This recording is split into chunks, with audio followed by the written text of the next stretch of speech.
Hey guys, how's it going? Michael Troy here. Today we're looking at the Mighty Thor number 385, Erik Larsen's first comic book for Marvel Comics. It is so good. It is so much better than I expected it to be.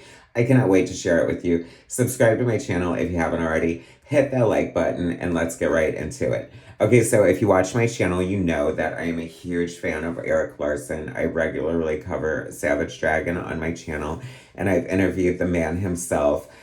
So I was very excited to discover, I don't know how, like, it really wasn't on my radar. His the Mighty Thor 385 is Erik Larsen's first issue.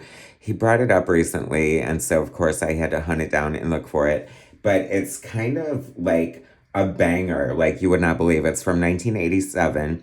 Love the cover. Okay, so keep in mind, I think he might have showed his samples to Jim Shooter and somehow got the job. And then, like, I don't know if it was a fill in issue. It sort of smacks of a fill in issue, but like the best fill in issue possible. There's a cover here by Ron Frenz and Al Milgrom of Hulk battling Thor.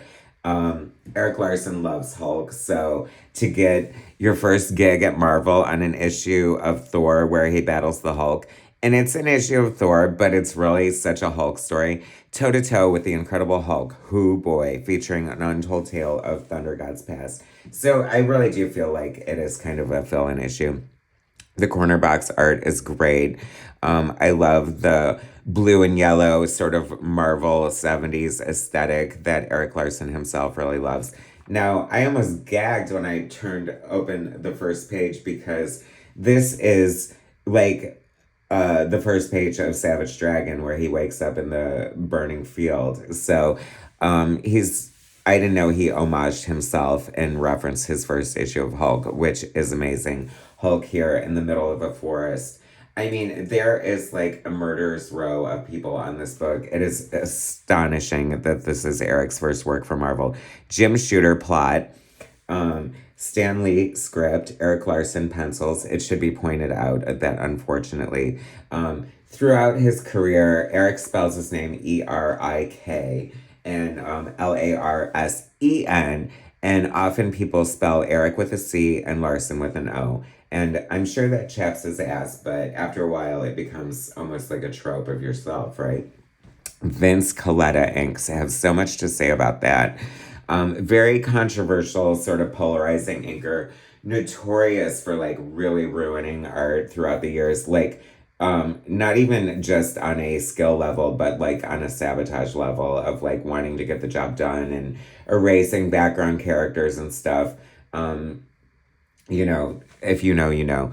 But anyway, I have been trying to crack the nut, the code of Jack Kirby's New Gods, and I looked through the first few issues for the first time the other night and discovered to my horror that Vince Coletta was the inker, but then I quickly changed my mind because they're actually really gorgeous. So he has it in him to be a great artist, and I don't know, he just has a bad reputation.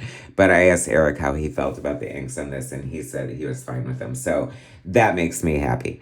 Rick Parker lettering, who notoriously lettered, Spider-Man with Todd McFarlane, and I think Erik Larsen as well. Erik probably, like most of my Marvel, Erik Larsen is Spider-Man for sure. Definitely loved like his Doom Patrol stuff over at DC. That was like my first real introduction to Larsen. Paul Becton color, recognized the name, but not as legendary as say a Gregory Wright or a Glynis Wein or something. Ralph Macchio letterer. I mean, you get your first gig at Marvel and the Karate Kid is editing you. Just kidding, of course. Tom DeFalco, chief. So this is interesting because in the bullpens page in the back, it's pretty much announcing that Tom DeFalco is taking over for Jim Shooter, who is stepping down. Jim Shooter is my Marvel. You know what I mean? He was like the editor-in-chief throughout Marvel in the 80s. His name was pretty much on every Marvel comic. I think he did a lot of great things for Marvel.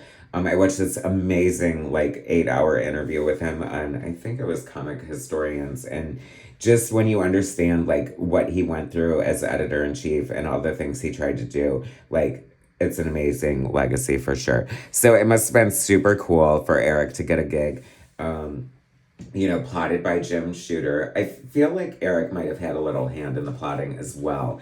I don't know if they're working full Marvel style or what, but Eric definitely had the benefit at this point of having drawn several issues of his own Savage Dragon, which he would return to after acquiring fame in Marvel. This is such a great Hulk story. I love the purple panties. Of course, Hulk is like a purple ripped pants association, and then he had this huge era specifically like during the Bill Mantlo time where he had like these purple more like superhero trunks, which I guess is the closest he would have to like a uniform at the time. So he wakes up in this scorched earth field. It's not scorched, but he had just gone ape shit and like ruined the forest. How did Thor come onto the scene? Let's see. Oh no, so he's like coming to in the forest and this family discovers him and they're like, oh my gosh, oh, I hope the Hulk isn't around. And they're like, oh my God, he is. And then Thor is in New York, just like doing typical Marvel comics, crime fighting. And then this police says, hey, if you want a real challenge, I heard the Hulk's causing shenanigans elsewhere. And he's like, that's all I need. I'm out of here. I love Thor. It's so funny. He's always been one of my favorite characters. Of course, I always love the blondes, whatever. But I was reminded, he's so arrogant and not like super intelligent. But I have to say, like, this thee, thou, me thinketh kind of talk always makes him sound so smart, but he's really not that smart. You know what I mean? He doesn't have like great reason against Hulk here, and their banter back and forth is fun. This is such a great showcase of all of Erik Larsen's like tricks and trades. Like the action is nonstop, the fight choreography is amazing. I love that it's like classic Thor here. With like Jim Lee returning to DC with Hush 2 and Mark Silvestri having done a Batman story. I would really love Eric to do a Batman story. But aside from that, looking at this, he just did a cover for Wolverine Deadpool, I think it is coming up. It might not be Deadpool, but it's Wolverine and somebody for sure. And I thought, well, wouldn't that be a total gag if Eric did like Hulk versus Thor, like a new version in his new style and like wrote it himself and it was treasury size? That's my fantasy right there. But that would be so cool. But I have a long list of fantasy projects and that is definitely one of them. So many things. His verse work for Marvel and everything's here. The storytelling, the fight choreography. This is a perfect example. I often say if you want to be a comic book penciler, you really do have to know how to draw everything. And Jim Shooter said, hold my beer, Erik Larsen. You're going to frickin' draw everything in your first work for Marvel. Do you mind? I mean, just when you thought it couldn't get any more crazy, like, they're fighting in the city. There's innocent bystanders. And that's why I think Thor is stupid too, because like he has no problem like punching Hulk into a hotel. I mean, where he picks up this woman upside down, mindful to hold her skirt from lifting over her head. This isn't later in Erik Larsen's career. And so we got to keep it PG here. But like, he's like, I'm literally going to smash her. And Hulk's like, no, Arthur's like, oh, okay, I'll put down my hammer. And then, because Hulk, the whole thing, like, Hulk trolls him so hard because he's like, basically, you're nothing without your hammer. And he kind of is right. And then finally, after back and forth, I mean, they fight in a paint store for the love of God. They're on a playground. I would kill Jim Shooter if I were Erik Larsen. He's like, and now they're in a playground, like wrapped up in swings. But that's not the worst thing you're going to have to draw because on the same page, there's a bridge. And then after that, love this old ad. It's 1987. Do you know what your children are? That's actually comes from John Byrne created that tagline when he was doing Days of Future Past, which was sort of the catalyst for that. So they were biting on that for that ad. And that always struck me as like so chilling. I love that ad so much. You know, you really do see the flourishes of Vinny Coletta coming through here. Like some random hatching for no reason that makes no sense there. Like, and the shading under his chin is so um, incorrect and really ugly. So that would be another reason for Eric to like do a new Hulk versus Thor is like art redemption right there. Um, because everything that makes Eric Larson's art good is here. You know what I mean? The figure work, the storytelling, the composition, everything like that. And you can see it, what lies beneath as far as the greatness of Larson is totally there in panels like this. Although I do see like some reverence towards Sal Buscema. Like I think that maybe Sal was the regular artist at the time or around this time. And maybe there's a little bit of reference for the way he made Hulk look in his book. I always think Thor looks funny without his helmet. Like, I hate when his helmet comes off during a fight. I don't know, he just looks kind of like a medieval times douche or something. This is the best here. I love this so much. It must have been so exciting to have Stanley script your first book at Marvel and then get it back and have like descriptions like this that are so delightfully Stanley. No sound effect this time. Nothing we could let could do justice to could do this one justice. Straightforward Stan. I love when he talks to the audience. Like it just makes it Marvel. You know what I mean?